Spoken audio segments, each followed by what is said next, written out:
long so o hakti tu samen kenya galuti a usurok wa he wa kmai samen putia ma ulai song sekman kau cre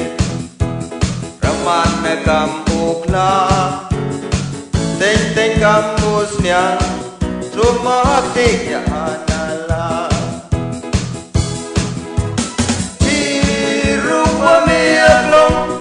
boy chiliane balong samen yanga i wo perwa ache apata komper la hakti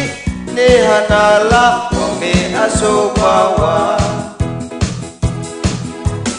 jiru wa me aklong boy chiliane balong samen akam ni wo em jin auri wo long wo ka guri per la hakti ne hanala me asobawa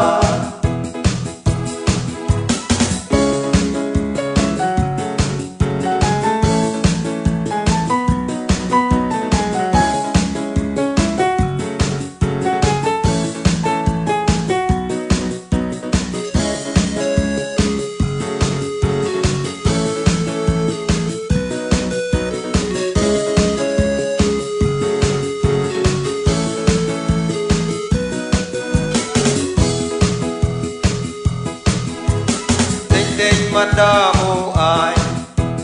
start osro lam bunjai hareng ne da thar i boy ne e war kat i wak lam wam lai wa me asu pawa anda be start tinga chero wa me aklong linya ya ka da linyonga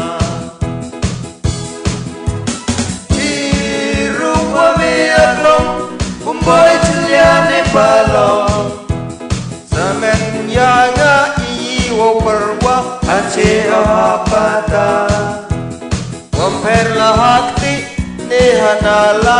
me asopawa jiru wa me aklong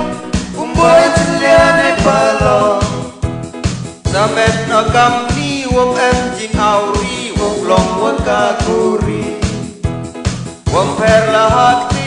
ne hanala me asobawa